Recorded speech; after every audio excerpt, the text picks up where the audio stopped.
പരിശുദ്ധ പരമ ദിവ്യകാരുണ്യമേ,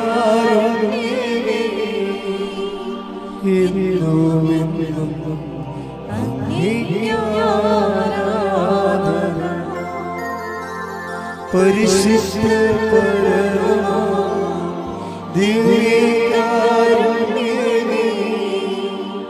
എന്നും അങ്ങേക്ക് ആരാധന. പരിശുദ്ധ പരമ ദിവ്യകാരുണ്യമേ, എന്നും അങ്ങേക്ക് ആരാധന.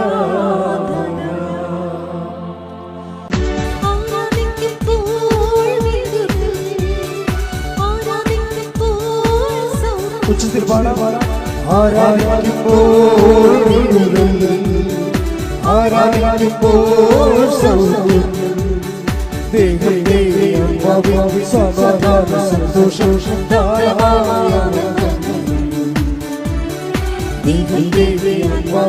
സമാധാന സന്തോഷം കൈകൾ ഉയർത്തി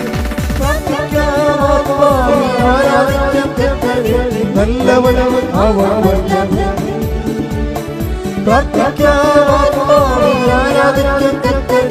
നല്ലവനവൻ അവൻ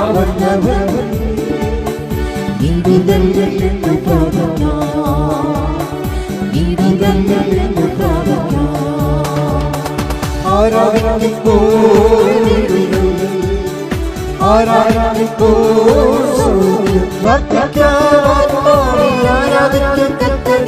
നല്ലവനവൻ അവൻ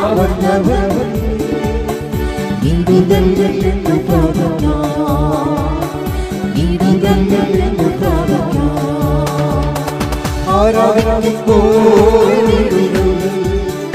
ആരാധിക്കോ. ഓരോരോ കാലത്ത്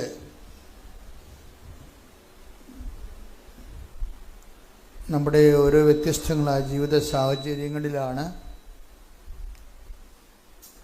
കർത്താവിൻ്റെ വചനങ്ങൾ നമ്മൾ കേൾക്കുന്നത്.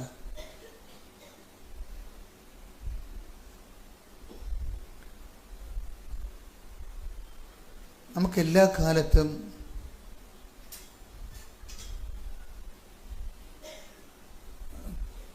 കുറേ അധികം പ്രശ്നങ്ങളുണ്ടാകും.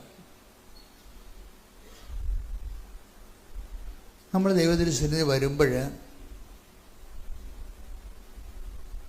നിങ്ങൾ പ്രാർത്ഥിച്ച് തണുക്കെ പ്രാർത്ഥിച്ച് വണ്ടിയിൽ തിരിച്ചു പോകുമ്പോൾ നിങ്ങൾ പറയൂ അത് കർത്താവിനോട് പറഞ്ഞില്ലല്ലോ എന്ന് ഓർക്കൂ. വീട്ടിലെത്തുമ്പോഴാണ് ദൈവമേ അവിടെ വരെ എത്തി മാതാവിനെ നേരെ കണ്ടിട്ട് പ്രാർത്ഥിച്ചിട്ടും അത് പറഞ്ഞില്ലല്ലോ, മറന്നുപോയല്ലോ എന്നൊക്കെ ഓർക്കുമോ?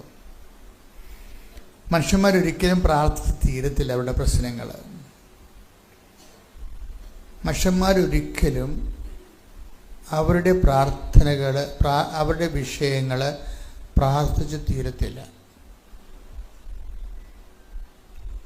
വിഷയങ്ങൾ വെച്ചാണ് നമ്മൾ പ്രാർത്ഥിക്കണമെന്നുണ്ടെങ്കിൽ, അതിനാണ് പ്രാർത്ഥനയ്ക്ക് നമ്മൾ പ്രാധാന്യം കൊടുക്കണമെന്നുണ്ടെങ്കിൽ വിഷയങ്ങൾ ഇങ്ങനെ പെരുകും.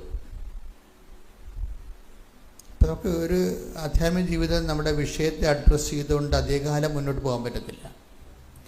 വിഷയങ്ങളെ സ്റ്റിക്ക് ഓൺ ചെയ്തുകൊണ്ടാണ് നമ്മൾ നമ്മുടെ പ്രാർത്ഥനയെ ബേസ് ചെയ്യണമെന്നുണ്ടെങ്കിൽ വിഷയങ്ങൾ ഇങ്ങനെ പെരുകും. പ്രാർത്ഥനയ്ക്ക് വിഷയങ്ങളേ ഉണ്ടാകത്തുള്ളൂ. പ്രാർത്ഥനകൾ തന്നെ വിഷയങ്ങളെ വിഴുങ്ങിക്കളയും.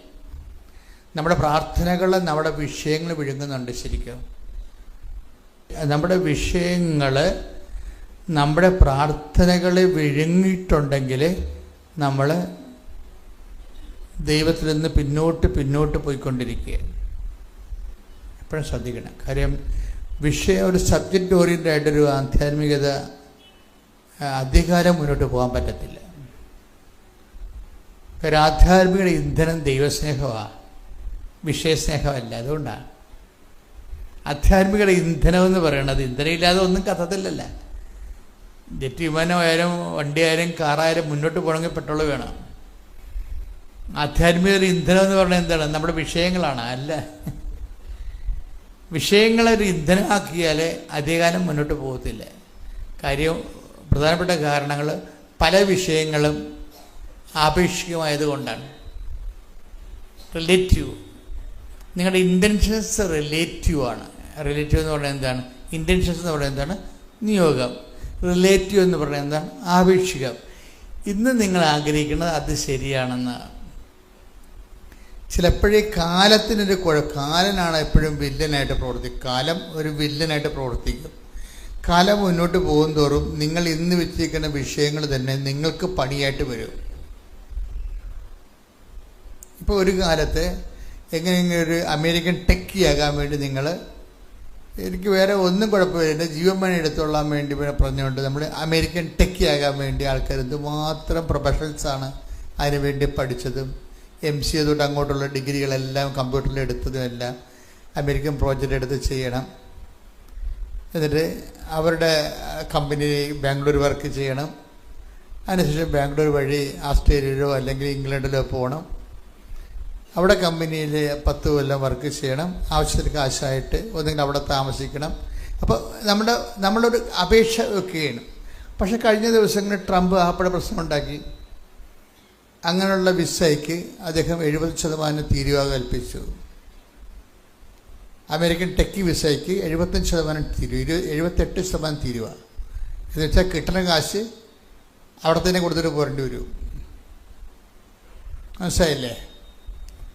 നമുക്ക് ശമ്പളമായിട്ട് നമുക്ക് തരുന്ന കാശ് വിസ വാങ്ങിക്കാൻ വേണ്ടി ആ രാജ്യത്ത് തന്നെ കൊടുത്തിട്ട് പോകേണ്ടി വരും. അപ്പോൾ അത് അനാകർഷണമായി. ഇപ്പം അമേരിക്കൻ ടെക്കി വിസ എന്നുള്ളത് ഇപ്പം അനാകർഷണമായി. ഇതുപോലെ തന്നെയാണ് ഈ വിഷയങ്ങളാണ് വെക്കുന്ന ദൈവദൃശ്യം വെക്കുന്നുണ്ടെങ്കിൽ വിഷയങ്ങൾ ചില സമയത്ത് നമ്മുടെ ആധ്യാത്മികതയെ മുന്നോട്ട് കൊണ്ടുപോകുന്നത് നമ്മുടെ ജീവിത വിഷയങ്ങളാണെന്നുണ്ടെങ്കിൽ നമുക്ക് അധികകാലം മുന്നോട്ട് പോകാൻ പറ്റത്തില്ല. ഉടമ്പടി ഇരിക്കുന്ന എപ്പോഴും എന്തിന് നിങ്ങൾ ഉടമ്പടി ചെയ്യണമെന്ന് ചോദിച്ചാൽ കണ്ണടച്ച് നിങ്ങൾ ദൈവത്തോട് പറയാനുണ്ട്. എന്താണ് വിഷയങ്ങൾ പറയരുത് ഒരിക്കലും. എന്തിനാണ് എൻ്റെ മക്കൾ ഉടമ്പടി ചെയ്യണമെന്ന് നിങ്ങളോട് ചോദിച്ചാൽ കണ്ണടച്ച് പറയണം. എന്തിനാണ്? ഞങ്ങൾ ദൈവസ്നേഹത്തിൽ വളരാൻ വേണ്ടി. സിമ്പിൾ ഉത്തരവാണത്. എന്തിനാണ് നമ്മൾ ഉടമ്പടി ചെയ്യണമെന്ന് ചോദിച്ചാൽ ഒരു വെടിപ്പും മെനയുള്ള ഒരു ഉത്തരം, നമുക്ക് തിരിച്ച് പണി കിട്ടാത്ത ഒരു ഉത്തരം എന്ന് പറയണത് എന്തിനാണ്? നമ്മൾ ദൈവസ്നേഹത്തിൽ വളരാൻ. സിമ്പിളാണ്.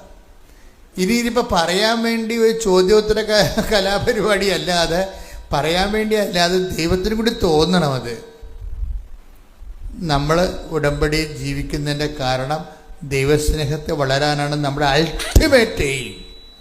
പിന്നെ ആത്യന്തികം പല ലക്ഷ്യങ്ങൾ നമുക്കുണ്ട്. പക്ഷെ അൾട്ടിമേറ്റ് എയിം ദൈവസ്നേഹത്തിൽ വളരാനാണ്. ദൈവത്തിന് കൂടി ബോധ്യമായാൽ ഇത് ശരിക്കും സെൽഫ് എടുക്കും. തന്നെത്താൻ തന്നെ നമ്മൾ അശ്രദ്ധമായിരുന്നാലും ഉടമ്പടി മുന്നോട്ട് പോകും. പ്രാർത്ഥിക്കുക. കർത്താവായ ദൈവമേ, ഞങ്ങൾ അങ്ങുമായി എടുത്തിരിക്കുന്ന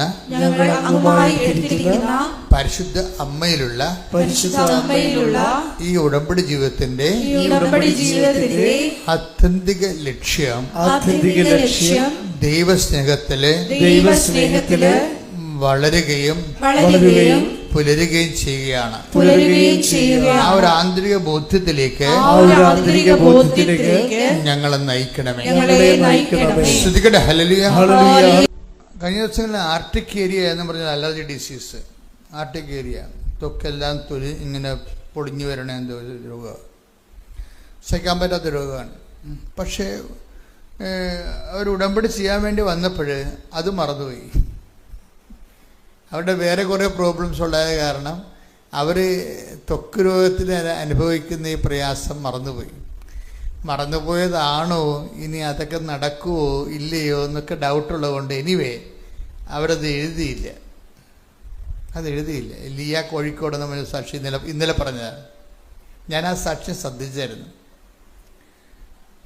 അവിടെ സാക്ഷ്യങ്ങൾ മുഴുവനും നിലനിൽക്കുന്ന സാധനം I am in relation with Jesus. അതാണ് സാധനം.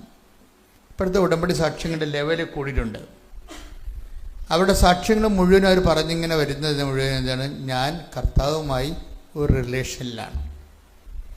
അത് വെച്ച് കഴിഞ്ഞാൽ പിന്നീട് അവരുടെ ഇപ്പം നമുക്കറിയാവില്ലേ, ഇപ്പോൾ സങ്കീർത്തനം എടുത്തേ, നമ്മളെപ്പോഴും എടുക്കുന്നതാണ് ഓരോ പ്രഭാതത്തിൽ. വിലാപങ്ങൾ 3:22-23. വിലാപങ്ങളുടെ പുസ്തകം 3-ാം അധ്യായം 22-ാം വാക്യം. കർത്താവിന്റെ സ്നേഹം പറഞ്ഞേ, കർത്താവിന്റെ സ്നേഹം ഒരിക്കലും അസ്തമിക്കുന്നില്ല, ഒരിക്കലും അസ്തമിക്കുന്നില്ല. അവിടുത്തെ കാരുണ്യം അവസാനിക്കുന്നില്ല, അവസാനിക്കുന്നില്ല.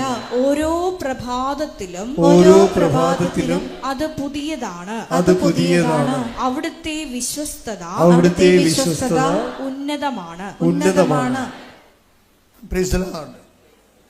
ഇതിൻ്റെ ഒരു വിഷയം വെച്ചാൽ ഓരോ വചനവും നമ്മൾ വായിക്കുമ്പോൾ നമ്മളോട് പറയുന്ന വേറെ വചനമുണ്ട്.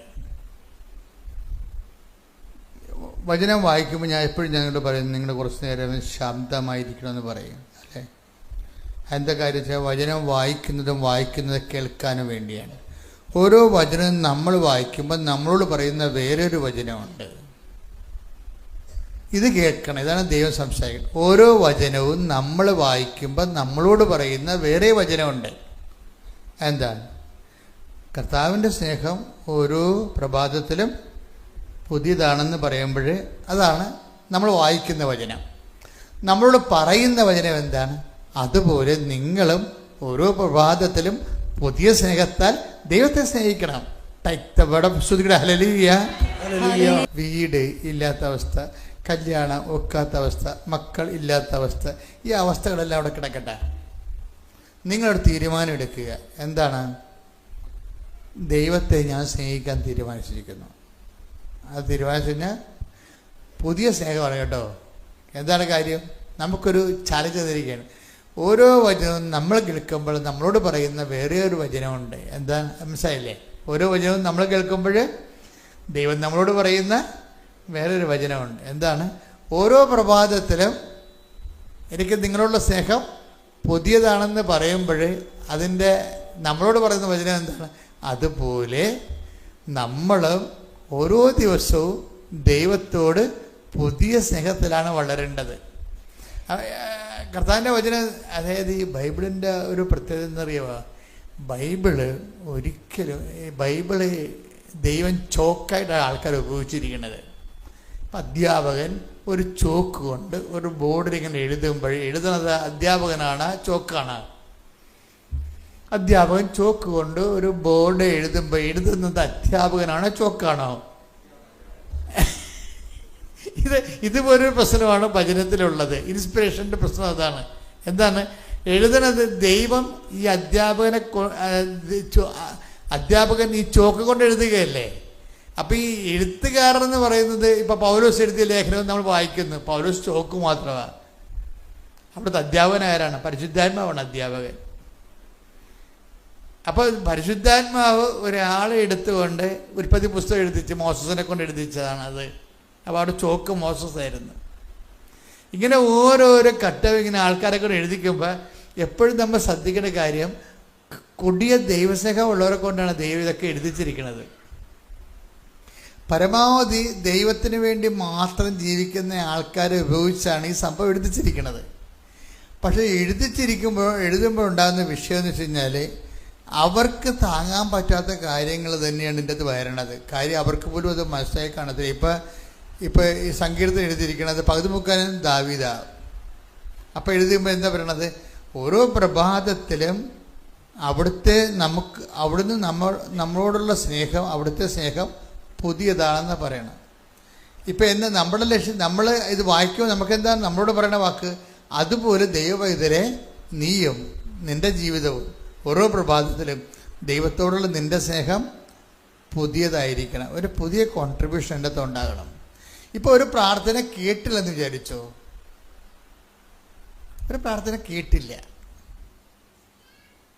ഇപ്പോൾ കഴിഞ്ഞ ദിവസങ്ങളിലൊരു സാക്ഷി ഉണ്ടായെന്ന് വെച്ച് കഴിഞ്ഞാൽ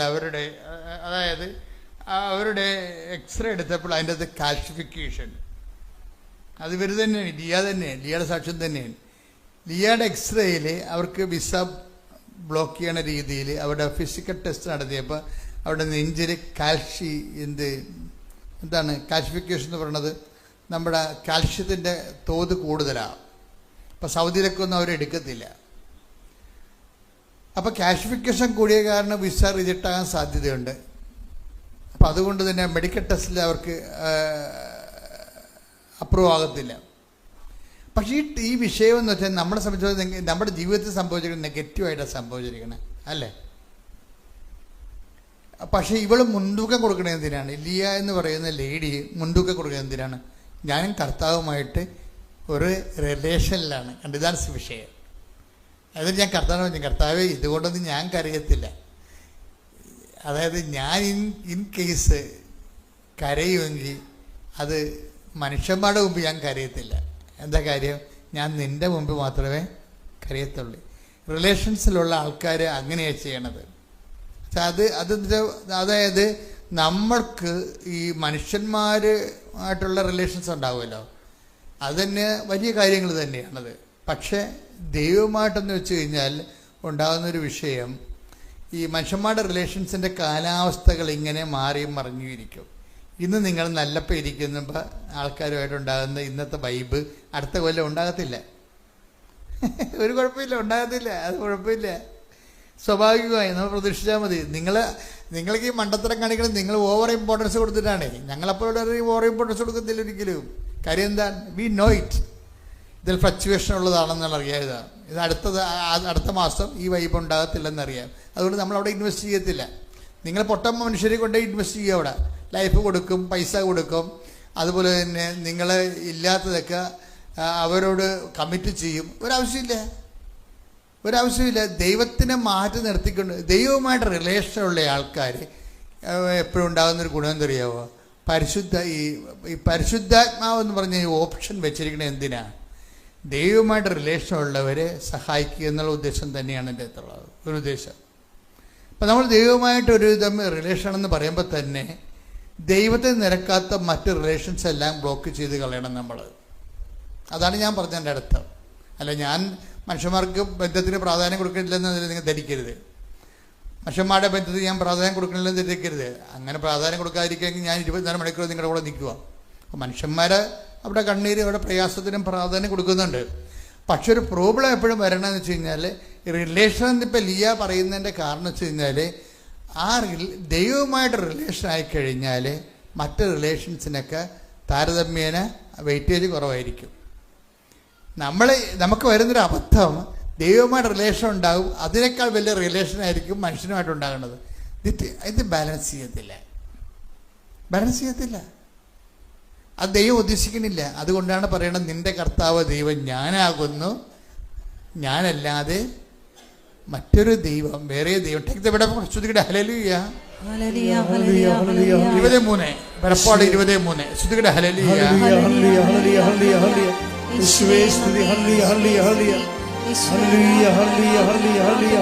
പുറപ്പാട് 23 ഞാനല്ലാതെ വേറെ ദേവന്മാർ നിനക്കുണ്ടാകരുത്.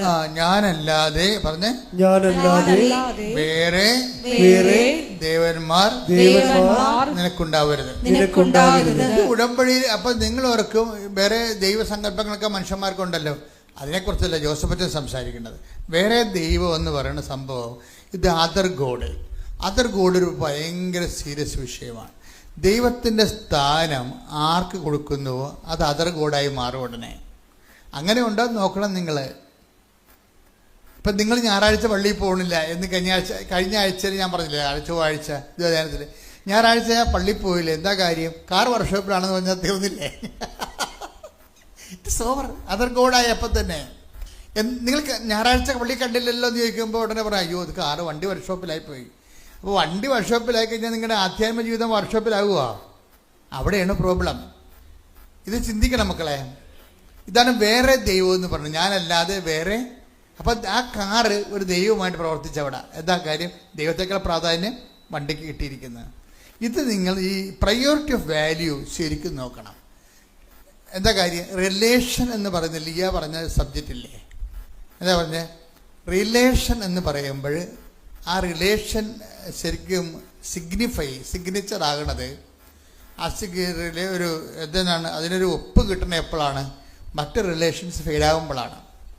അതുകൊണ്ട് എപ്പോഴും റിലേഷനിൽ വരാൻ പോകുമ്പോൾ നമ്മളെ സംബന്ധിച്ചിടത്തോളം നമ്മുടെ രോഗമോ ആപത്തോ പട്ടിണിയോ വാളോ. കണ്ട എന്താ പറയണത്? എന്തെല്ലാം പ്രസംഗങ്ങളാണ് ഉള്ളത്? 8:35 ശ്രുതികട ഹല്ലേലൂയ.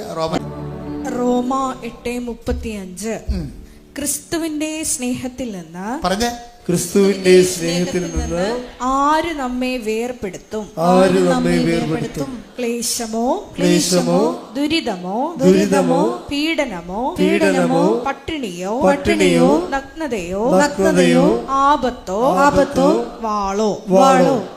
റോമ 30 എന്തെന്നാൽ മരണത്തിനോ, ജീവനോ, ദൂതന്മാർക്കോ, അധികാരങ്ങൾക്കോ, ഇക്കാലത്തുള്ളവയ്ക്കോ, വരാനിരിക്കുന്നവയ്ക്കോ, ശക്തികൾക്കോ, ഉയരത്തിനോ, ആഴത്തിനോ, മറ്റേതെങ്കിലും സൃഷ്ടിക്കോ, നമ്മുടെ കർത്താവായ യേശുക്രിസ്തുവിലൂടെയുള്ള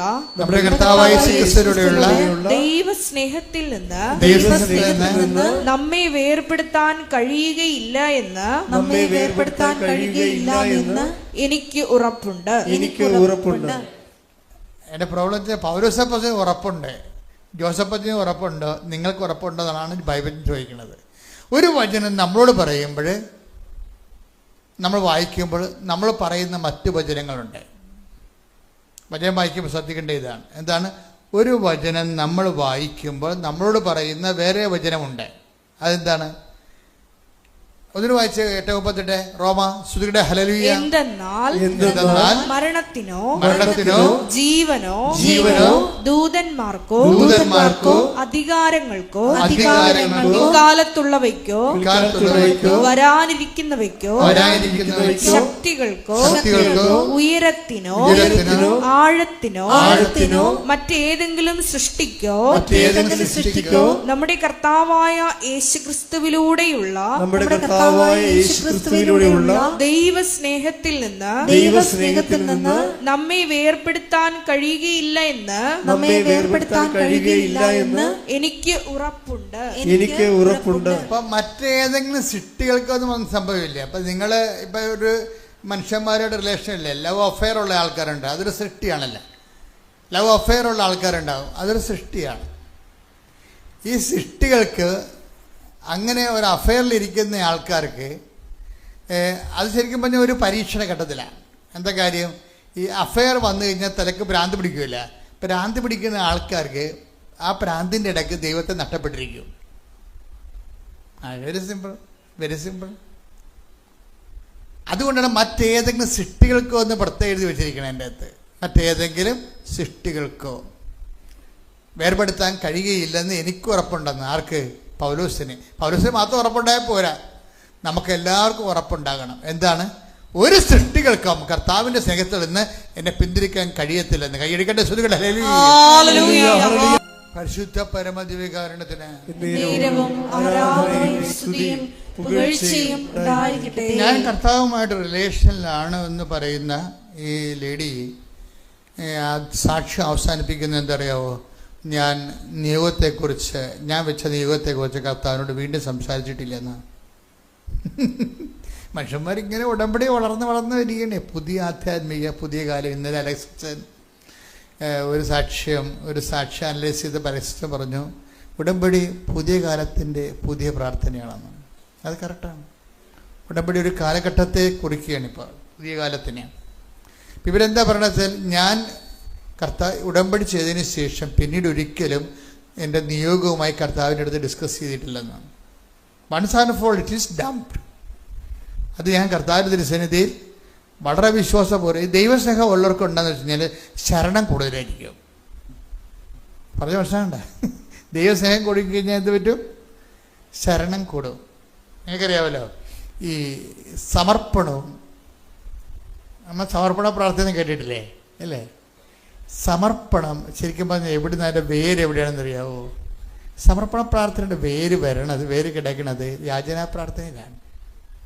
യാചനാ പ്രാർത്ഥനയ്ക്ക് അവസാനം എന്ത് സംഭവിക്കുന്നു?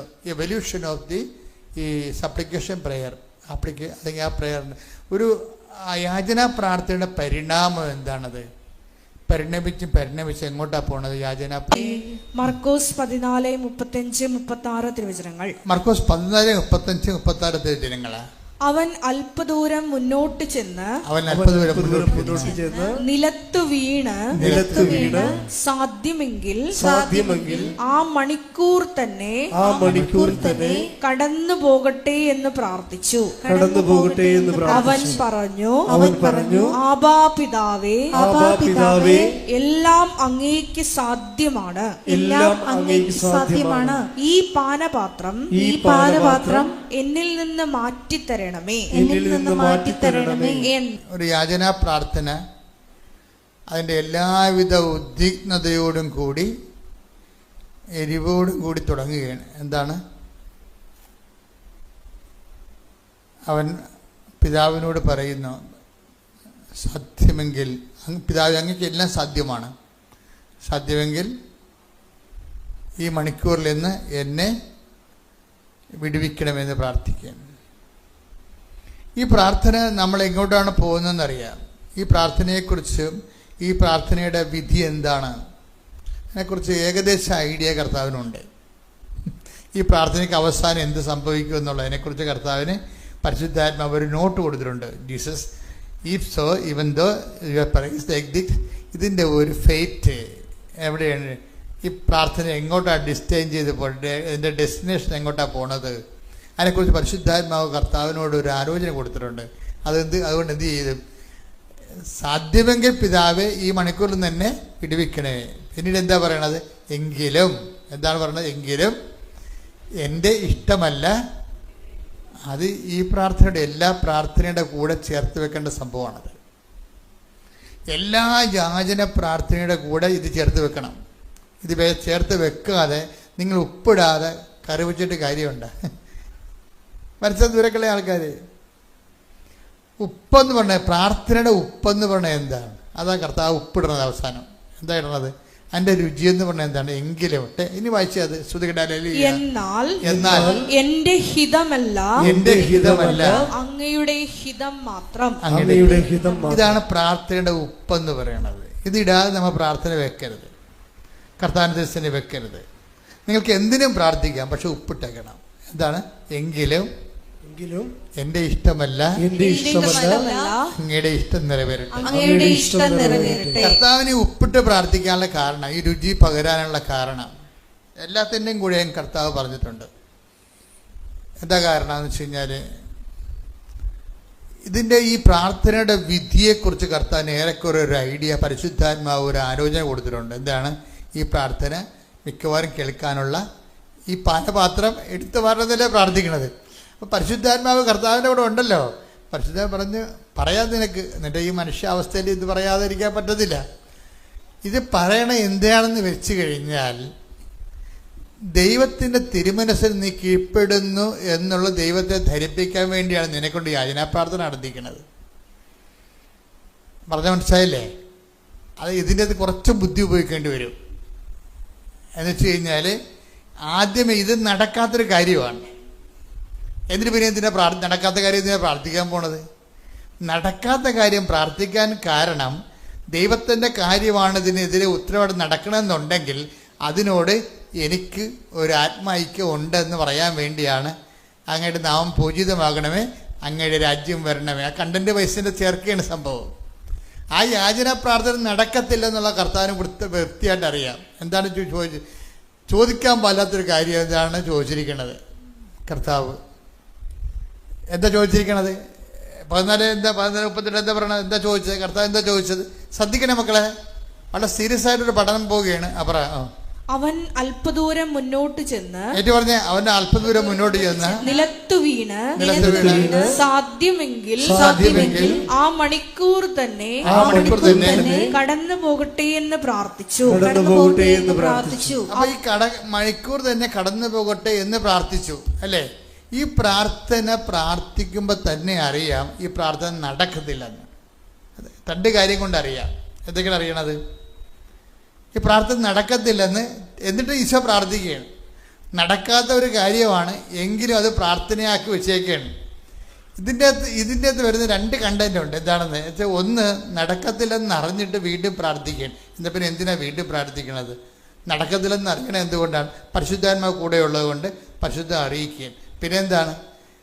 ഈ മണിക്കൂറിന് വേണ്ടിയാണല്ലോ ഞാൻ ഇതിലേക്ക് വന്നതെന്ന് ഈശോ തന്നെ പറയുന്നുണ്ട്. അപ്പം തന്നെ ഈ പ്രാർത്ഥന പൊട്ടത്തില്ലേ? ശ്രദ്ധിക്കട്ടെ. ഹല്ലേലൂയ, ഹല്ലേലൂയ, ഹല്ലേലൂയ, ഹല്ലേലൂയ. യേശുവേ നന്ദി. ഹല്ലേലൂയ, ഹല്ലേലൂയ, ഹല്ലേലൂയ. യേശുവേ ആരാധന, ആരാധന, ആരാധന. യേശുവേ നന്ദി. മഹത്വം, മഹത്വം, മഹത്വം, മഹത്വം, മഹത്വം. ഹല്ലേലൂയ, ഹല്ലേലൂയ, ഹല്ലേലൂയ, ഹല്ലേലൂയ, ഹല്ലേലൂയ.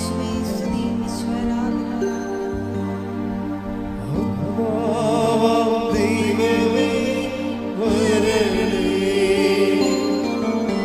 എന്നെ വസിക്കാൻ വരണമേ. ദൈവമേ വരണമേ,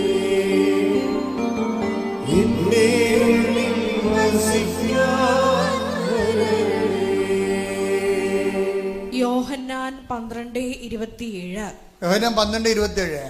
ഇപ്പോൾ എന്റെ ആത്മാവ് അസ്വസ്ഥമായിരിക്കുന്നു. ഇപ്പോൾ എന്റെ ആത്മാവ് അസ്വസ്ഥമായിരിക്കുന്നു. ഞാൻ എന്തു പറയേണ്ടു? ഞാൻ എന്ത് പറയേണ്ടു? പിതാവേ, പിതാവേ, ഈ മണിക്കൂറിൽ നിന്ന് എന്നെ ഈ രക്ഷിക്കണമേ. മണിക്കൂറിൽ നിന്ന് എന്നെ രക്ഷിക്കണമേ. അല്ല, ഇതിനു വേണ്ടിയാണല്ലോ ഇതിനു വേണ്ടിയാണല്ലോ ഈ മണിക്കൂറിലേക്ക് ഞാൻ വന്നത്. അപ്പൊ ഇതിന്റെ റിസൾട്ട് ഓൾറെഡി ഔട്ടായതാണ്. ഈ പരീക്ഷ എഴുതണ മുമ്പ് തന്നെ റിസൾട്ട് തോറ്റെന്നും പറഞ്ഞ് ഔട്ടായതാണ്. പിന്നെ ഈ പരീക്ഷ എഴുതേണ്ട വല്ല കാര്യമുണ്ട്? പരീക്ഷ എഴുതണ മുമ്പ് തന്നെ റിസൾട്ട് വന്ന് തോറ്റെന്നും പറഞ്ഞു. എന്നിട്ട് പിന്നെയും പരീക്ഷ എഴുതുകയും. എൻ്റെ ഉദ്ദേശം എന്താ? എന്ത് ഡിഫിക്കൽട്ട് സിറ്റുവേഷൻ ആണെങ്കിലും ഞാൻ നിന്റെ തിരുമനസ് നിറവേറ്റാൻ വേണ്ടി എന്നെ തന്നെ സമർപ്പിക്കുന്നു. സമ്പത്ത് എനിക്കറിയാം, ഇതിന് എന്തുമാത്രം ബുദ്ധിമുട്ടുകളുണ്ടെന്നറിയാം. ഇത് നിന്റെ മനസ്സല്ലെന്ന് എനിക്കറിയാം. പ്രാർത്ഥിക്കുന്നവർ വെടിപ്പുമേനയോട് പ്രാർത്ഥിക്കാൻ ഉദ്ദേശിക്കുന്നുണ്ടെങ്കിൽ, ദൈവത്തിൻ്റെ പൈതലിനെ പോലെ പ്രാർത്ഥിക്കാൻ ഉദ്ദേശിക്കുന്നുണ്ടെങ്കിൽ, നമ്മുടെ മുന്നിലുള്ള പ്രാർത്ഥനയുടെ മാതൃക ഈശോയുടെ മാതൃക തന്നെയാണ്. എന്താ കാര്യം? പ്രാർത്ഥിക്കുമ്പോൾ തന്നെ നിങ്ങൾ ജാമ്യത്തിലാകണം. ആദ്യമേ ജാമ്യം എടുത്തേക്കണം. എന്താ കാര്യം? ഇത് നടക്കത്തില്ലെങ്കിൽ എനിക്ക് പ്രത്യേകിച്ച് പരിഭവമൊന്നുമില്ലെന്ന് നിങ്ങൾ ട്രാക്ക് ഔട്ട് ആകരുത്. കഴിഞ്ഞ ദിവസങ്ങളിലേ ബോബ്സി പോൾസൺ എന്ന് പറഞ്ഞൊരു മോഡസാക്ഷ്യം പറഞ്ഞു. ബോബ്സി പോൾസൺ കുറേ കാര്യങ്ങൾ പറയുന്നുണ്ട്. ഇപ്പോഴത്തെ ആൾക്കാരുടെ സാക്ഷ്യങ്ങളുടെ രീതി എന്ന് പറഞ്ഞാൽ വാട്ട് ഹാപ്പൻ ടു ദം എന്നല്ല, അതെന്താണ് അവർക്ക്, എന്താണ് ആ ഈവൻ്റ്, അവർ നറേഷൻ അല്ല അവർ പറയണത്. ഈവൻറ്റിൻ്റെ ഇമ്പാക്റ്റുകളാണ് അവർ പറയണത്. ഇപ്പം സാക്ഷ്യത്തിൻ്റെ എഡ്യൂക്കേഷനുള്ള ആൾക്കാർ ഉടമ്പടി എടുക്കുമ്പോൾ അവർ അതിനെ കാണുന്ന സമീപന രീതിക്ക് ഭയങ്കര വ്യത്യാസമുണ്ട്. വാട്ട് ഹാപ്പൻ ടു ദം, ഒരു ഈവൻറ്റ് നറേഷൻ അല്ല സംഭവം, ഇമ്പാക്റ്റ് ഓഫ് ദി ഈവൻറ്റ്. ആ സംഭവിച്ച വിഷയങ്ങൾ അവർക്കെന്ത് ആണ് സ്വാധീനം ചെലുത്തിയത്, അതാണ് ഇപ്പോൾ ബോബ്സി പോൾസൻ്റെ സാക്ഷ്യം. ഒരു അവസാനം പറയുന്ന ചില കാര്യങ്ങളുണ്ട്. അവർ പറയുന്ന കാര്യങ്ങളെന്ന് പറയുന്നത്, ഒന്ന്, ഞാൻ ട്രാക്ക് ഔട്ടായി പോയിരുന്ന ആളാണ്. എനിക്ക് തോന്നിയത് ട്രാക്ക് ഔട്ടായി പോകുന്ന ആൾക്കാരെ ട്രാക്കിലാക്കുന്ന ഒരു പ്രാർത്ഥനയാണ് ഉടമ്പടി എന്ന്. അതാണ് ഞാൻ പറഞ്ഞത്, ഇമ്പാക്റ്റ് ഓഫ് ദി ഇവൻറ്റ്. നടന്ന സംഭവങ്ങളെ നറേഷൻ അല്ല. എന്തെനിക്ക് സംഭവിച്ചു, എൻ്റെ കുടുംബത്തിൽ സംഭവിച്ചു, യേശുവെ സ്തോത്രം, യേശുവെ നന്ദി എന്നുള്ളതല്ല. എന്താണ് അവർക്ക് അതിനെക്കുറിച്ച് ഇമ്പാക്റ്റ്, അവരെ എന്ത് സ്വാധീനമാണ് ചെലുത്തിയത്. ഇപ്പം ഇവരൊരു ഹൈസ്കൂൾ ടീച്ചറാണ്, അതുകൊണ്ട് അവർ കുറച്ചുകൂടി എലിവേറ്റഡ് ആയിട്ടാണ് ഈ വിഷയത്തെ സമീപിക്കുന്നത്. ഞാൻ ഉടമ്പടിയിലായി കഴിഞ്ഞപ്പോൾ ഞാൻ ട്രാക്കായി. എന്താ വെച്ചാൽ ഞാൻ 3 കൊല്ലമായിട്ട് ദൈവമായിട്ട് സംസാരിക്കത്തില്ലായിരുന്നെന്ന്. 3 കൊല്ലമായിട്ട് ഞാൻ ദൈവമായിട്ട് സംസാരിക്കത്തില്ലായിരുന്നു. എന്താ കാരണം വെച്ച് കഴിഞ്ഞാൽ, എൻ്റെ അപ്പനും എനിക്കും കോഡ് വന്നു 2018. ഇപ്പം ഞാനും അപ്പനും അപ്പുറത്ത് ഇപ്പുറത്തെ മുറി താമസിക്കുകയാണ്. പക്ഷേ അപ്പൻ മരിച്ചത് ഞാൻ അറിഞ്ഞില്ല. കാര്യം അന്നത്തെ ഒരു കാലം നിങ്ങൾക്കറിയാമല്ലോ, മരണം മാത്രമായിരുന്നു ഈ കേരളം മുഴുവൻ, ലോകം മുഴുവനും ഒരുപോലെ മരണം ഇങ്ങനെ അങ്ങോട്ടും ഇങ്ങോട്ടും നോക്കിക്കൊണ്ടിരിക്കുന്ന കാലമായിരുന്നത്. അപ്പൻ്റെ മുഖം മറച്ചാണ് ഇവർ പൊതിഞ്ഞ് കെട്ടിയാണ് കൊണ്ടുപോയത്, അടക്കാൻ വേണ്ടി, കത്തിക്കാൻ വേണ്ടി. പിന്നെ ഞാൻ എൻ്റെ കോവിഡെല്ലാം കഴിഞ്ഞ് കാണുമ്പോൾ അപ്പൻ ഒരു സ്പൂൺ ചാരമായിട്ടാണ് ഞാൻ കാണുന്നത്. അപ്പോൾ എനിക്ക് പിന്നെ പ്രാർത്ഥിക്കണമെന്ന് തോന്നിയിട്ടില്ല ഈ ജീവിതത്തിൽ. ഈ ജീവിതത്തിലേക്ക് പ്രാർത്ഥിക്കണം തോന്നിയിട്ടില്ല. അതിൻ്റെ ഒരു വല്ലാത്ത, എൻ്റെ അപ്പനെ കാണാൻ ഞാൻ അടുത്ത മുറിയിലുണ്ടായിട്ട് എൻ്റെ അപ്പനെ എനിക്ക് കാണാൻ പറ്റില്ല. അത് നിങ്ങൾക്ക് എന്തുമാത്രം മനസ്സിലാകുന്നില്ല, അത് മനസ്സിലാക്കാതെ നിവർത്തിയില്ല. ഞാൻ കോവിഡായിട്ട് ആരെയും കാണാതെ 1 മാസം ഒരു മുറി താമസിച്ച ആളാണ്. പക്ഷേ എനിക്ക് ഫീൽ ചെയ്തില്ല. എന്നിട്ട് ഞാൻ 24 മണിക്കൂറും ജവമാല തന്നെ ചൊല്ലിക്കൊണ്ട് ഇരിക്കുകയായിരുന്നു. അത് ഒരു കാലമാണ്. എനിക്ക് സന്തോഷമായിരുന്നു ആ കാലത്ത്. എന്ന് വെച്ച് കഴിഞ്ഞാൽ ഈ നമുക്ക് കോവിഡ് വന്നില്ല എന്നുണ്ടെങ്കിൽ നോൺസെൻസാണ്. എന്താ കാര്യം? ലോകത്ത് എല്ലാവർക്കും വന്നിട്ടുണ്ടല്ലോ. അപ്പം നമ്മൾ അതിൻ്റെ അകത്ത് ഒഴിവാക്കേണ്ട കാര്യമില്ല. അപ്പം നമ്മളും ആ ജനങ്ങളുടെ കൂടെ, ആ സങ്കടങ്ങളുടെ കൂടെ കടന്നു പോകുമ്പോൾ 1 മാസമായിരിക്കണമെങ്കിൽ ആദ്യം തൊട്ട് ഇങ്ങനെ ടെസ്റ്റ് ചെയ്ത് 5-ാം പക്കം ടെസ്റ്റ് ചെയ്യുമ്പോഴൊക്കെ എല്ലാം പോസിറ്റീവ് ആയിരിക്കും. പക്ഷേ എനിക്ക് എനർജിക്ക് കുഴപ്പമൊന്നുമില്ല. ഈ പ്രാർത്ഥനാ ജീവിതത്തിൻ്റെ ഒരു പ്രത്യേകത അതാണ്. നമുക്ക് നിരാശ ഒന്നും ഉണ്ടാകത്തില്ല, വേറെ ചിന്തകളൊന്നും ഉണ്ടാകത്തില്ല. നമ്മളെ കർത്താവ് ഇങ്ങനെ പൊതിഞ്ഞിങ്ങനെ പിടിക്കും. അല്ല നിങ്ങൾക്കറിയാമല്ലോ, എൻ്റെ ഒരു ബോഡിയുടെ അവസ്ഥയ്ക്ക് 1 മാസമൊക്കെ കോവിഡ് വന്നു കഴിഞ്ഞുള്ള അവസ്ഥ എന്തായിരിക്കും? 1 മാസം മുഴുവനും. അപ്പം അതുതന്നെ പ്രെയർ ലൈഫ് എന്ന് പറയുമ്പോഴും പ്രെയർ ലൈഫ് ഒരു പ്രത്യേക ലൈഫാണത്.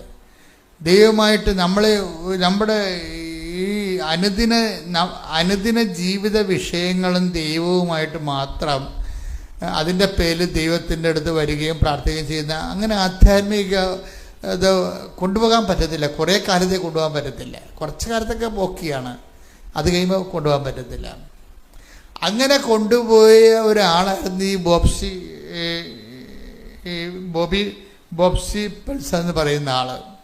പക്ഷെ അവിടെ ജീവിതത്തിലൊരു ഈഡർ വന്നു കഴിഞ്ഞാൽ പിന്നെ ഇപ്പം കംപ്ലീറ്റ് ബ്ലാക്ക് ഔട്ടായിട്ട് പിന്നെ ദൈവമായിട്ട് ബന്ധമില്ല. ഇങ്ങനെ ബന്ധം നഷ്ടപ്പെട്ടു പോയ ആളിന് പിന്നെ അവർ റിലേഷനിലേക്ക് ദൈവമായിട്ടൊരു ബന്ധത്തിലേക്ക് വരണമെന്ന് ഭർത്താവിന് കിഡ്നി ഡിസീസ് വന്നു. ഭർത്താവിന് കിഡ്നി ഡിസീസ് വന്നപ്പോൾ അപ്പനാ പോയി. ഇനിയിപ്പോൾ ഭർത്താവിനുണ്ട് കിഡ്നി ഡിസീസ് വന്നപ്പോൾ അവർക്ക് ഭയങ്കരമായ ഒരു സങ്കടമായി. അപ്പോൾ അവർ വീണ്ടും ദൈവത്തിലേക്ക് തിരിച്ചു വരാൻ ആഗ്രഹിച്ച് ദൈവത്തിലേക്ക് പ്രാർത്ഥനാ ജീവിതത്തിലേക്ക് തിരിച്ചു വന്ന് അങ്ങനെ ഉടമ്പടി എടുക്കും. പ്രാർത്ഥനയിലേക്ക് ഒരാൾ തിരിച്ചു വരുമ്പോൾ അയാൾ ഉടമ്പടിയിലോട്ടാണ് വരണമെന്നുണ്ടെങ്കിൽ അയാൾ രക്ഷപ്പെട്ട്. എന്താ കാര്യം? ഉടമ്പടിയിലേക്ക് വരികയെന്ന് വെച്ച് കഴിഞ്ഞാൽ എല്ലാ ചാനലും ഒരുമിച്ചാണ് കണക്റ്റഡ് ആകണത്. അല്ലാതെ നിൻ്റെ ഈ ലിപ് സർവീസ് മാത്രമല്ല, പ്രാർത്ഥനാ ജീവിതം മാത്രമല്ല. ഉടമ്പടിയിലോട്ട് വരുമ്പോൾ ദൈവത്തിൻ്റെ എല്ലാ ലിങ്കുകളും ഒരുമിച്ചാണ് ഓപ്പൺ ആകുന്നത്. പരസ്നേഹം, ആതുരസേവനം, പരസ്നേഹം, സുവിശേഷ കൈമാറ്റം, വിശ്വാസ കൈമാറ്റം ഇടിച്ചു കുത്തിയാണ് ഉടമ്പടി വരണത്. ഇടിച്ചു കുത്തി ഉടമ്പടി വരണ കാരണം എല്ലാ മേഖലകളിലും കണക്റ്റഡ് ആവും. ഉടമ്പടിയുടെ ഈ കാലം ഏതാണ് ഉടമ്പടിയുടെ കാലം എന്ന് പറയുന്നത്. ഉടമ്പടിയിട്ട് വരുമ്പോൾ ഏതെങ്കിലും ഒരു നൂല്, ഒരു ത്രെഡല്ല കണക്ഷൻ ആകണത്, മറിച്ച് എല്ലാ വശത്തിലേക്കും ഗെറ്റ് കണക്റ്റഡ്. അതോടുകൂടി സമ്പൂർണ്ണമായിട്ട് ദൈവത്തിലേക്ക് വരികയും അതൊരു 1.5 വരവാണ് ശരിക്കും വരണത്. ഒരാഴ്ചക്കുള്ളിൽ തന്നെ ഒരു കൊല്ലത്തെ 3 കൊല്ലം ദൈവമായിട്ട് ഗ്യാപ്പ് ഉണ്ടായിരുന്ന വ്യക്തി ഇനി ഒരു കാലത്ത് ദൈവമായിട്ട് ഇടപെടേണ്ടി വരത്തില്ല എന്ന് വിചാരിച്ചിരുന്ന ആള് വെറും വിത്തിൻ 1 വീക്ക് ഉടമ്പടി വഴി ദൈവമായിട്ട് കംപ്ലീറ്റ് കണക്ഷനായി. അപ്പം നമ്മൾ ഈ ആൾക്കാർ ഇതൊക്കെ പറഞ്ഞ് അവരുടെ ജീവിതം വിലയിരുത്തിക്കൊണ്ട് സംസാരിക്കുമ്പോഴാണ് നമുക്ക് മനസ്സിലാകണത് സാധാരണ പ്രാർത്ഥനാ ജീവിതവും ഉടമ്പടി ജീവിതവും തമ്മിലുണ്ടാകുന്ന വ്യത്യാസം. അതായത് ഫുൾ കണക്ഷൻ പോയിരുന്ന ആളാണ് പെട്ടെന്ന് ഹോൾ കണക്ഷനായി. അപ്പോൾ ഉടനെ ഈ പ്രശ്നമൊക്കെ കഴിയുമ്പോൾ ഹസ്ബൻഡ് ഒരിക്കൽ പറയും, അപ്പം അങ്ങേർക്ക് വേറെ ഒരു പ്രശ്നം വന്ന് ഹസ്ബൻഡിന് ബ്ലോക്ക് വന്നു, കിഡ്നിയുടെ ട്രബിളും ഉണ്ട്, ഹൃദയത്തിന് ബ്ലോക്കും ഉണ്ട്. ബ്ലോക്ക് ഉണ്ടെന്ന് പറയുമ്പോൾ ഇനിയിപ്പോൾ അത് ഓപ്പറേഷൻ ചെയ്യണം. അപ്പോൾ ഹസ്ബൻഡ് നല്ല ആരോഗ്യമുള്ള മനുഷ്യനാണ്. അപ്പം അദ്ദേഹം പറഞ്ഞ് എനിക്കിത് കാണണം ഡോക്ടർ എന്ന് പറഞ്ഞ്. അല്ല, നിങ്ങൾ ബ്ലോക്ക് ഉണ്ടെന്ന് പറഞ്ഞ് എന്നെ കൊണ്ട് വെട്ടിക്കിട്ട് കാര്യമില്ല. ആൾക്കാർക്ക് ഇപ്പോൾ എല്ലാ കാര്യങ്ങളൊക്കെ അറിയാവുന്ന കാരണം ആൾക്കാർ സെക്കൻഡ് ഒപ്പീനിയൻ, തേർഡ് ഒപ്പീനിയൻ എന്നല്ല എടുക്കണത്. എനിക്ക് വിഷയം നേരിട്ട് കാണണമെന്ന് പറഞ്ഞത്. കാര്യം ബ്ലോക്ക് ഉണ്ടെന്ന് പറഞ്ഞ് നിങ്ങളിപ്പോൾ വേറെ വേറെയാണെന്ന് പറഞ്ഞ് കൊണ്ടുപോയി ചെത്തിക്കീറി അവസാനം കിഡ്നി അടിച്ച് മാറ്റി ഏജൻസിക്ക് കൊടുത്ത് 10 ലക്ഷം മേടിക്കുന്ന ഡോക്ടർമാരൊക്കെ ഇല്ലേ? ഉണ്ട്, കേരളത്തിൽ തന്നെയുണ്ട്. ഡോക്ടർമാരെന്ന് പറയാൻ പറ്റത്തില്ല, ഹോസ്പിറ്റൽ അങ്ങനെ ഉള്ളതായിട്ട് ആരോപണങ്ങളുണ്ട്. തെറ്റോ ശരിയോ ഞാനത് വെരിഫൈ ചെയ്തിട്ടില്ല. പക്ഷേ ആരോപണങ്ങളുണ്ട്, പേടിയുണ്ട് ആൾക്കാർക്ക് ചില കാര്യങ്ങൾക്ക്, ചില ആശുപത്രിയിൽ പോകാൻ. അപ്പോൾ അതുകൊണ്ട് ഈ മനുഷ്യൻ ഇതൊക്കെ അറിയാവുന്ന കാരണം അത് കാരണം പറഞ്ഞു എനിക്ക് നേരിട്ട് കാണണമെന്ന്. പിന്നെ പുള്ളിയൊക്കെ സ്കാൻ ചെയ്ത് നേരിട്ട് കാണിച്ച ബ്ലോക്ക് എവിടെ ഇരിക്കുന്നത്. ഇപ്പോൾ ഒരു നല്ല ബ്ലോക്കുണ്ട്. അപ്പോഴേ ഇയാൾക്ക് നല്ല ഹെൽത്തി ഉള്ളതുകൊണ്ട് ബോബ്സൺ പറഞ്ഞ് ബോബ്സ്യൂഡ് പറഞ്ഞ് പെൽസൺ ബോബ്സ്യൂഡ് പറഞ്ഞ് ആരോഗ്യമുള്ളതുകൊണ്ട് ഞാൻ പ്രാർത്ഥിക്കുന്നത് ഓപ്പറേഷൻ കഴിഞ്ഞ് ഞാൻ ആരോഗ്യമായിട്ടിരിക്കാനാണ് പ്രാർത്ഥിക്കണമെന്ന് പറഞ്ഞു. ഓപ്പറേഷൻ കഴിഞ്ഞ് ഞാൻ ആരോഗ്യമായിട്ടിരിക്കാനാണ് ഞാൻ പ്രാർത്ഥിക്കണമെന്ന് പറഞ്ഞു എന്ന് ഇയാൾ പറഞ്ഞു. പക്ഷെ എടുത്ത വായിക്കുമ്പോൾ പറഞ്ഞാൽ ഇവരെന്താ പറയണത്, ഈ ബോബ്സ് എന്താ പറഞ്ഞു വെച്ച് കഴിഞ്ഞാൽ അങ്ങനെയല്ല പ്രാർത്ഥിക്കേണ്ടത്, വേണ്ടി പ്രാർത്ഥിക്കുകയല്ല, നിങ്ങളങ്ങനെ ആരോഗ്യമായിട്ട് ഇരിക്കും. എന്താ കാര്യം, ഇത് റിലേ ചെയ്തിരിക്കുന്ന ഉടമ്പടിയിലാണ്. അതാണ് വിഷയം. ഞാനും കർത്താവുമായിട്ട് ഉടമ്പടിയിലാണ്. അതുകൊണ്ട് ഉടമ്പടിയിലായിരിക്കത്തുള്ള കാലം ഇതിൻ്റെ കംപ്ലീറ്റ് സെക്യൂരിറ്റി ആരാണ്? ദൈവമാണ് സെക്യൂരിറ്റി. ആ ഒരു ബോധം നമുക്കുണ്ടാകണം. ഉടമ്പടി എടുത്തുകൊണ്ട് പോരുന്നതല്ല. അത് മറിച്ച് ഉടമ്പടിയിലാകുമ്പോൾ ഉടമ്പടി ഓരോ അംശങ്ങളിൽ നിന്ന് ശ്രദ്ധിക്കുകയും നിങ്ങൾ ഉടമ്പടിയിലെ നിങ്ങളുടെ വിശദാംശങ്ങളെ ഇവിടെ കാണിക്കുന്നതിൻ്റെ, ഇവിടെ ഒരു ഉടമ്പടി എടുക്കാൻ നേരത്ത് നിങ്ങൾ കാണിക്കുന്നതിൻ്റെ സൂക്ഷ്മതയുടെ ഒരു 50% കൂടി സൂക്ഷ്മത വീട്ടിൽ ചെന്നിട്ട് ഉടമ്പടി ചെയ്യാൻ വേണ്ടി കാണിക്കണം. ശ്രദ്ധിക്കട്ടെ മക്കളെ. സാക്ഷ്യങ്ങളിലൂടെ സംസാരിക്കാൻ നന്ദി പറയുന്നു. വചന വെളിപാടുകൾക്ക് നന്ദി പറയുന്നു. മഹത്വം മഹത്വം, ആരാധന ആരാധന. ഹല്ലേലൂയ ഹല്ലേലൂയ ഹല്ലേലൂയ. യേശുവേ നന്ദി, യേശുവേ മഹത്വം, യേശുവേ ആരാധന. ഹല്ലേലൂയ ഹല്ലേലൂയ ഹല്ലേലൂയ ഹല്ലേലൂയ ഹല്ലേലൂയ ഹല്ലേലൂയ. ദൈവമേ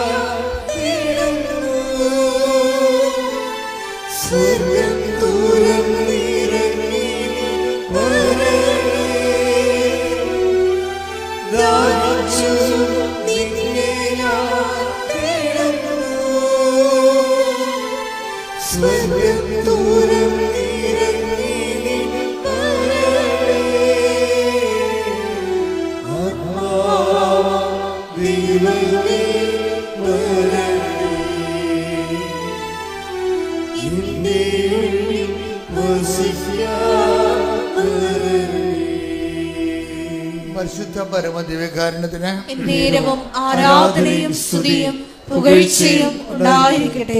റീന സാബു നിലമ്പൂർ എന്ന് പറഞ്ഞ വേറൊരു സാക്ഷ്യം ഉണ്ടായിരുന്നു, ഇന്നലെ ഉണ്ടായിരുന്ന സാക്ഷിയാണ്. അപ്പം അവർ പറയണത്, ഞാൻ എൻ്റെ നിയോഗങ്ങളെ ഇങ്ങനെ എപ്പോഴും നിയോഗങ്ങൾ നിറവേറിയോ എന്നല്ല നോക്കണത്, ഞാൻ നിബന്ധനകൾ നിറവേറിയോ എന്നാണ് ഞാൻ ഈച്ചൻ്റെ ഒരു നിബന്ധനകൾ എടുത്തിട്ട് നോക്കും. നിബന്ധനകൾ നിറവേറുക. അപ്പോൾ ഓരോരുത്തരുടെ സമീപനം കണ്ടില്ലേ എന്ന് വെച്ച് കഴിഞ്ഞാൽ അവർ നോക്കണ. ഇപ്പം നിങ്ങളും തന്നെയാണെങ്കിലും നിങ്ങൾ ചിലർ പകുതി മുക്കാൽ ആൾക്കാരും ചെയ്യണത് നിയോഗങ്ങൾ നിറവേറിയോ, ഓഫർ ലെറ്റർ വന്നോ, അല്ലെങ്കിൽ ജപ്തി നടപടി മാറാൻ വേണ്ടി എന്തെങ്കിലും സംവിധാനം ഉണ്ടായോ, അതെ വസ്തു വിൽക്കാൻ വേണ്ടി ആൾക്കാർ വന്നോ, അങ്ങനെ ഓരോ കാര്യങ്ങൾ നിങ്ങൾ നിയോഗങ്ങളുടെ സിംറ്റംസാണ് നോക്കണത്. വീട്ടിൽ ചെന്നിട്ട് നിയോഗങ്ങൾക്ക് എന്ത് സംഭവിച്ചു എന്നാണ് നോക്കണത്. പക്ഷേ ഈ റീന സാബു നിലമ്പൂർ അവരുടെ അപ്രോച്ച് വേറെയാണ്. അവർ പറയണത്, ഞാൻ നോക്കുന്നത് നിബന്ധനകൾ എങ്ങനെയാണ് വർക്കൗട്ട് ചെയ്ത് നോക്കുമെന്ന്. എൻ്റെ നിബന്ധനകൾ ഞാൻ 1 by 1 ആയിട്ട് ഞാൻ ദൈവത്തോട് ചെയ്ത നിബന്ധനകളില്ലേ, അതെല്ലാം ഞാൻ ആക്യുറേറ്റായിട്ടാണ്, അതായത് കറക്റ്റായിട്ട് പെർഫെക്റ്റായിട്ടാണ് അങ്ങനെ ഫോളോ ചെയ്യണത് എന്ന് നോക്കും. അപ്പം അതൊരു സമീപനമാണ്. എന്താണത്? അത് ദൈവത്തിന് പ്രാധാന്യം കൊടുത്തുകൊണ്ടുള്ള സമീപനമാണ്. നിയോഗങ്ങൾ നിറവേറിയോ എന്ന് നോക്കുന്നത് എന്താണ്? നമ്മൾക്ക് ഇപ്പം അമ്മ മകനെ വിളിച്ച് ചോദിക്കും, എപ്പോഴും അമ്മ മകനെ വിളിച്ച് ചോദിക്കും, മകനെ അത് ചെയ്യാതെ വിസ പ്രോസസ്സിങ് കഴിഞ്ഞതിൻ്റെ വിസ പുതുക്കി കിട്ടിയ, എന്തെങ്കിലും കത്ത് വന്നാൽ, എന്തെങ്കിലും മെസ്സേജ് വന്നാൽ നീ നോക്കണേ, ഞാൻ നോക്കണുണ്ടെന്നൊക്കെ പറഞ്ഞിട്ട് എപ്പോഴും അമ്മ വിസ പുതുക്കി കിട്ടിയാന്ന് മകനോട് വിളിച്ച് ചോദിച്ചുകൊണ്ടിരുന്നു. അതിന് നിയോഗങ്ങൾക്കാണ് പ്രാധാന്യം കൊടുക്കുന്നത്, നിയോഗങ്ങൾക്ക്. പക്ഷേ ഇതിന് ഭയങ്കര സ്ലോ ആയിരിക്കും കാര്യം. പക്ഷേ റീന സാബ് നിലമ്പൂർ എന്താ പറയണത്?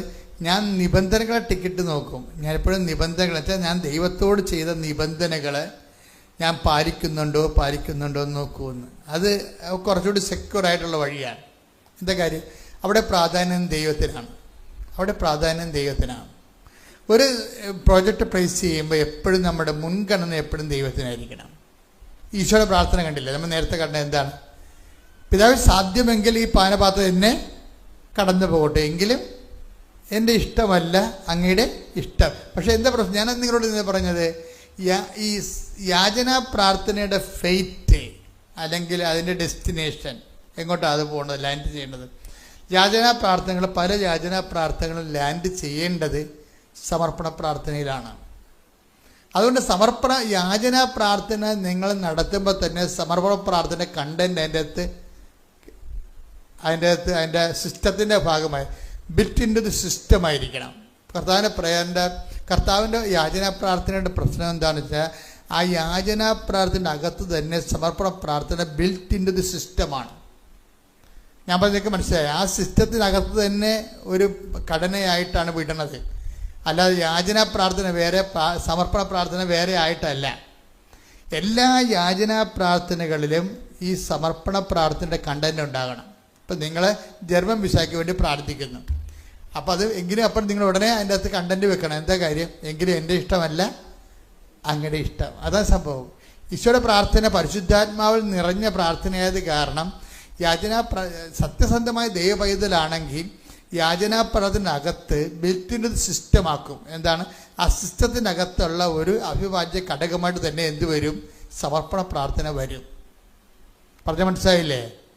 അപ്പം എങ്കിലും അത് കർത്താവിൻ്റെ യാചനാ പ്രാർത്ഥന അതുള്ളത് കൊണ്ടാണ് ഈ ഒരു പ്രാർത്ഥന ലോഞ്ച് ചെയ്യുമ്പോൾ തന്നെ പരിശുദ്ധാത്മാവ് പറയും, കുറച്ച് സ്പെല്ലിംഗ് മിസ്റ്റേക്ക് ആ പ്രാർത്ഥനയ്ക്കുണ്ട്, പിതാവിന് അതിൻ്റെ അകത്ത് വലിയ പിടിപാടില്ലെന്ന് പറയും.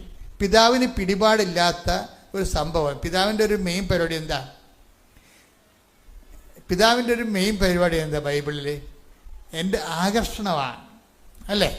എൻ്റെ പിതാവിനാൽ ആകർഷിക്കപ്പെടാതെ take the bed of God. ശ്രുതിക്കട്ടെ ഹല്ലേലൂയ, ഹല്ലേലൂയ, ഹല്ലേലൂയ, ഹല്ലേലൂയ, ഹല്ലേലൂയ. യേശുവേ നന്ദി. ഹല്ലേലൂയ, ഹല്ലേലൂയ, ഹല്ലേലൂയ, ഹല്ലേലൂയ, ഹല്ലേലൂയ, ഹല്ലേലൂയ, ഹല്ലേലൂയ. യേശുവേ ആരാധന, ആരാധന. യോഹന്നാൻ 6:44. യോഹന്നാൻ 6:44. എന്നെ അയച്ച പിതാവ് ആകർഷിച്ചാലല്ലാതെ ഒരുവനും എന്റെ അടുക്കിലേക്ക് വരാൻ സാധിക്കുകയില്ല. അന്ത്യദിനത്തിൽ, അതായത് എന്തെങ്കിലും മനസ്സിലായില്ലേ? ഒരു വചനം നമ്മൾ വായിക്കുമ്പോ വേറെ ഒരു വചനം നമ്മളോട് സംസാരിച്ചുകൊണ്ടിരിക്കും.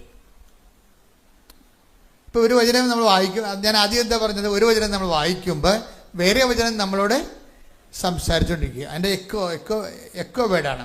ഇപ്പം എന്താ പറയണത്? എൻ്റെ 6:42 എന്താ പറയണത്? പറഞ്ഞ് യോഹന്നാൻ 6:44 അല്ലേ? എന്താ പറയണത്? എൻ്റെ പിതാവിനാൽ ആകർഷിച്ചല്ലാതെ ഒരുവനും എൻ്റെ അടുത്ത് വരിക സാധ്യമല്ല. ഒരുവനും എന്ന് വെച്ചാൽ ഒന്നിനും കൂടി അർത്ഥമുണ്ട് അതിൻ്റെ അകത്ത്. ഒന്നിനും പ്രാർത്ഥന പോലും ദൈവത്തിൻ്റെ അടുത്ത് ചെല്ലണമെങ്കിൽ എന്ത് ചെയ്യണം? ദൈവത്തിൻ്റെ ആകർഷണം വേണം. You got the point. Pedia 6:44 എന്താ യോഹന്നാൻ? എൻ്റെ പിതാവിനാൽ പറഞ്ഞേ, എന്റെ പിതാവിനാൽ ആകർഷിച്ചല്ലാതെ ഒരുവനും എന്റെ അടുത്ത് വരിക സാധ്യമല്ല. ഒരുവനും എന്ന് വെച്ചാൽ അതുപോലെ തന്നെ പ്രാർത്ഥന പോലും പിതാവിൻ്റെ അടുക്ക് ചെല്ലണമെങ്കിൽ എന്ത് ചെയ്യണം? പിതാവിൻ്റെ ഒരു ആകർഷണം വേണം. ആകർഷണം വേണമെന്ന് ആ ബാഗിനിട്ട് നമ്മളെ വഴക്ക് അടുപ്പിക്കണം. അതിൻ്റെ അകത്ത് എന്താ കാര്യം? അതെന്താണ്? അത് കർത്താവ് ആ പിതാവിൻ്റെ അടുത്തേക്ക് ആ പ്രാർത്ഥനയ്ക്ക് വേണ്ടി ആ കണ്ടന്റ് വൈസ് റിച്ചാണത്. എന്താണ്? കർത്താവ് കറക്റ്റ് കണ്ടന്റ് വെച്ചാണ് ചെയ്തിരിക്കുന്നത്. പരിശുദ്ധാത്മാവ് ഡിസൈൻ ചെയ്തിരിക്കുന്ന പ്രാർത്ഥനയാണ്. എന്താണ്? സാധ്യമെങ്കിൽ പിതാവ് ഈ പാനപാത്രം എന്നെ കടന്നു പോകട്ടെ. കണ്ടന്റ് ചേർത്തിട്ടുണ്ട്, പിതാവ് ആകർഷിക്കുന്ന കണ്ടന്റ് ചേർത്തിട്ടുണ്ട്. എന്താണത്? എങ്കിലും എൻ്റെ ഇഷ്ടമല്ല അങ്ങയുടെ ഇഷ്ടം നിറവേറട്ടെ. അപ്പം ദൈവ പൈതലാണെങ്കിൽ കസ്റ്റമൈസ് എന്ന് പറയും, കസ്റ്റമൈസ് പ്രെയർ. ഇപ്പം നിങ്ങൾ പ്രെയർ ഓഫ് ദി ഫെയ്ത്ത്ഫുൾ എന്ന് പറയത്തില്ലേ? കുർബാനയിലൊക്കെ ഉണ്ട് പ്രെയർ ഓഫ് ദി ഫെയ്ത്ത്ഫുൾ, വിശ്വാസികളുടെ പ്രാർത്ഥന. പക്ഷെ പല വിശ്വാസികളുടെ പ്രാർത്ഥനയും ഫെയർ ഓഫ് ദ ഫെയ്ത്ത്ഫുൾ അല്ല, കസ്റ്റമൈസ് പ്രെയറാണ്. കസ്റ്റമർ എന്ന് പറയുന്നത് എന്താണ്? ഇപ്പം നമ്മുടെ കടയിൽ ചെല്ലുമ്പോൾ നമുക്ക് കസ്റ്റമറായി, നമ്മൾ കടയിൽ ചെന്ന് സാധനം വാങ്ങിക്കുന്ന ആൾക്കാരല്ലേ, കടയിൽ ചെന്ന് സാധനം വാങ്ങിക്കുന്നവർ എന്താ പറയണത്? കസ്റ്റമർ എന്നാണ് പറയണത്, ഉപഭോക്താവ്. പല വിശ്വാസികളുടെ പ്രാർത്ഥനയും ഉപഭോക്താക്കളുടെ പ്രാർത്ഥനയാണ്. എല്ലാം പിടികിട്ടണോണ്ടാ? നമ്മുടെ പ്രാർത്ഥനയുടെ ഡിസൈൻ പരിശോധിച്ചാൽ അത് ഫെയ്ത്ത്ഫുള്ളിൻ്റെ പ്രാർത്ഥനയല്ല, വിശ്വാസിയുടെ പ്രാർത്ഥനയല്ല, ഉപഭോക്താവിൻ്റെ പ്രാർത്ഥനയാണ്. ഇതൊരു ഡേഞ്ചറസ് ട്രൂത്താണ്, ദുരന്ത സത്യം. എന്താണ് അപകടകരമായ സത്യം? പല വിശ്വാസികളുടെ പ്രാർത്ഥനയും പരിശുദ്ധാത്മാവ് എന്താ ഇപ്പോൾ പറയണത്? അത് കസ്റ്റമൈസ് പ്രെയർ ആണെന്ന്, ഉപഭോക്താവിൻ്റെ പ്രാർത്ഥന. വസ്തു വിറ്റിട്ട് നിങ്ങൾക്ക് ഉപയോഗിക്കാനല്ലേ, ബ്യൂട്ടി പാർലർ നടത്തി ലാഭം ഉണ്ടാക്കിയിട്ട് നമുക്ക് ഉപയോഗിക്കാനല്ലേ. ഇതൊന്നും വേണ്ടെന്നല്ല, ഇതൊന്നും വേണ്ടെന്നല്ലെന്ന് ഈശോ ആദ്യമേ പറയുന്നുണ്ട്. എന്ത് രസമാണെന്ന് ഈശോ, ഇതൊന്നും വേണ്ടെന്നല്ല. പിന്നെ എന്താണ്? പ്രയോറിറ്റി ചേഞ്ച് ചെയ്യണമെന്നാണ് പറയണതെന്ന്. കർത്താവ് എന്താ പറയണത്? ഇതൊന്നും വേണ്ടെന്നല്ല. നിങ്ങളുടെ മക്കൾ ഇംഗ്ലീഷ് മീഡിയത്തിൽ പഠിക്കണം, നിങ്ങളുടെ മക്കൾ 1ാം ക്ലാസ് ഇൻ്റർനാഷണൽ ലെവലിൽ ഉയർന്ന ഉദ്യോഗം ഉണ്ടാകണം, ദാറ്റ്സ് ഓക്കെ. ഇതൊന്നും വേണ്ടെന്നല്ല, ഇതൊന്നും വേണ്ടെന്നല്ല. പിന്നെ എന്താണ്? ആദ്യം നിങ്ങൾ ദൈവത്തിന് പ്രാധാന്യം കൊടുക്കണം. ഇതൊക്കെ നിങ്ങൾക്ക് ആവശ്യമാണെന്ന്, അതായത് ഇതൊന്നും വേണ്ടെന്നല്ല. പക്ഷേ നിങ്ങൾ ഓർക്കുകയെ ആത്മീയത തലക്കടിച്ച് കഴിഞ്ഞാൽ ഇതൊന്നും വേണ്ടെന്നല്ല, അങ്ങനെയല്ല. ഇതൊന്നും വേണ്ടെന്നല്ല എന്നല്ല പറഞ്ഞിരിക്കും. ഇതൊക്കെ നിങ്ങൾക്ക് ആവശ്യമാണ്. വീട്, ജോലി, വിവാഹം, വാഹനം, മാന്യമായ ജീവിതം, ഇതൊക്കെ നിങ്ങൾക്ക് ആവശ്യമാണെന്ന് ഈശോ പറഞ്ഞത്. Take the bed of God. Hallelujah. Mathai 6:32-33. Mathai 6:32-33. നിങ്ങൾക്കിവയെല്ലാം ആവശ്യമാണെന്ന് നിങ്ങളുടെ സ്വർഗീയ പിതാവ് അറിയുന്നു. പിതാവ് പിച്ചാലിൽ നിന്ന് മാറുന്നില്ല. കണ്ടോ? നോക്കിയ പ്രാർത്ഥന വന്നു കഴിഞ്ഞാൽ പിതാവ് പിച്ചാലിൽ നിന്ന് മാറത്തില്ല. പിന്നെ പിതാവ് വന്നിരിക്കണേ. ഇതൊക്കെ നിങ്ങൾക്ക് ആവശ്യമാണെന്ന് നിങ്ങളുടെ സ്വർഗസ്ഥനായ പിതാവ് അറിയുന്നു. പിന്നെന്താ? നിങ്ങൾ ആദ്യം പ്രയോറിറ്റി അവിടുത്തെ രാജ്യവും അവിടുത്തെ നീതിയും അന്വേഷിക്കുക.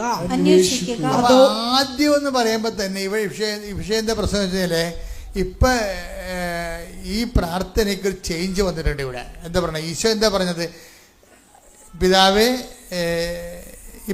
സാധ്യമെങ്കിൽ ഈ പാനപാത്രം കടന്നു പോകട്ടെ എന്ന് പറഞ്ഞിട്ട് അവസാനമാണ് ചേർത്തിരിക്കണത്. എന്താണ് ചേർത്തിരിക്കണത്? എങ്കിലും എൻ്റെ ഇഷ്ടമല്ല അങ്ങയുടെ ഇഷ്ടമെന്ന. പക്ഷേ ഈശോ ഇപ്പം പഠിപ്പിച്ചിരിക്കണത് എന്താണ്? അത് അവസാനം ചേർക്കാനുള്ളതല്ല, പിതാവിൻ്റെ കണ്ടന്റ് ആദ്യമേ ചേർത്ത് വിടണമെന്ന്. മനസ്സിലായില്ലേ? പിതാവിൻ്റെ കണ്ടന്റ്, പിതാവ് ആകർഷിക്കുന്ന കണ്ടന്റ്, എൻ്റെ പിതാവിനെ ആകർഷിക്കാതെ ആർക്കും എൻ്റെ അടുത്ത് വരാൻ പറ്റത്തില്ല. ഇപ്പം പിതാവ് ആകർഷിക്കുന്ന കണ്ടന്റ് പ്രാർത്ഥനയുടെ അവസാനം ചേർക്കാനുള്ളതല്ല, പിന്നെന്ത് ചെയ്യണം? ആദ്യമേ ചേർത്ത് വിടണം. അതാണ് മത്തായി 6:33. അതാണ് ആദ്യമേ ചേർക്കണം.